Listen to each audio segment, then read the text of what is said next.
Welcome back. Pepe's, Modern, Sally's, just saying those three names and you know what we're talking about. Yum pizza, or a Beetz, as locals call it. And it's actually the name of a new exhibit at the New Haven Museum.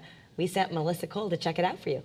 The name of the exhibit is pronounced a Beetz because so many people often look at the word and call it a pizza or 100 different things. And but the people who know, the people from Wooster Square, know that it's a Beetz. A Beetz. A Beetz. All right. Yes. So let's talk a little bit about the history of pizza.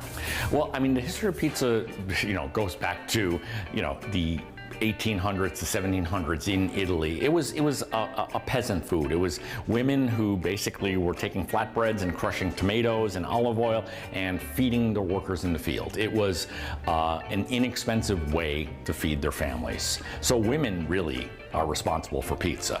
And of course, as the immigration to the United States started, especially with the Italians, New Haven's was the largest per capita in the United States of Italians. I believe it still is.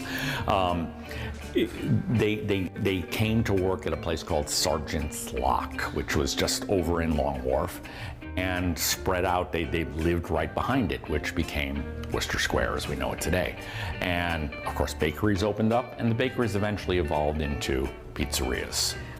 Gorman Bouchard knows a thing or two about New Haven pizza.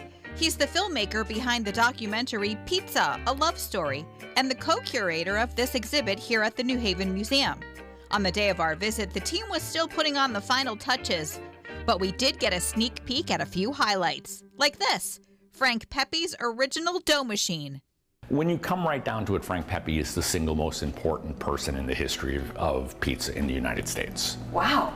I mean, without question, he is responsible for pizza as we know it. Wow. We also have Frank Pepe was one of the first people to ever use a pizza box.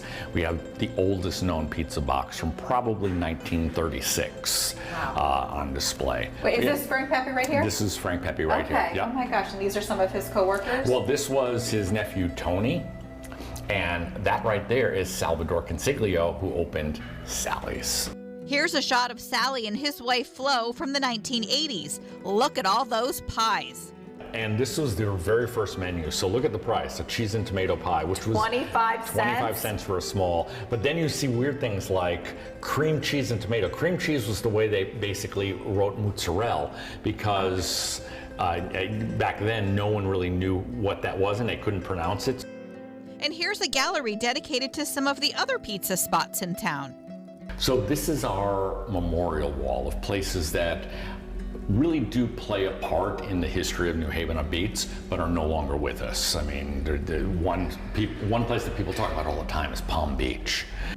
Just don't ask Gorman to nail down his favorite. It really depends on what kind of mood I'm in. The other night, Francis, who's one of Frank Pepe's grandsons, made me a margarita at Pepe's, and it was, to die for.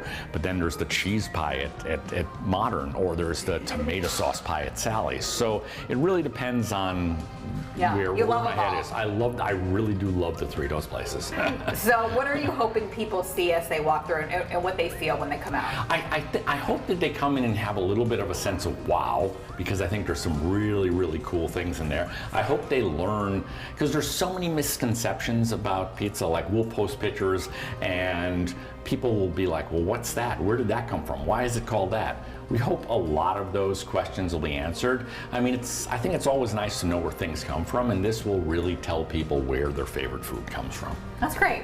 And so you have time to see it because it's going to be here for a little while. It'll be here for 2 years, until at least October 2027. All right. A Beetz. A Beetz. All right. Thanks so much. Of course. Thank you. A Beetz. Again, the exhibit recently opened at the New Haven Museum. It's going to be on display through October of 2027. I already learned so much. I really want to go. Sally's a man. Yes, Sally's a man. I didn't know that. I didn't know either. And his wife, Flo. So, it'd be a great thing to take your family to over the holidays. If you want to check it out yourself, you can head to 114 Whitney Avenue in New Haven. Open from Wednesday to Friday, 10 to 5. Saturdays, noon to 5. Oh, good. And again, it's going to be there for 2 years. For more information, visit newhavenmuseum.org.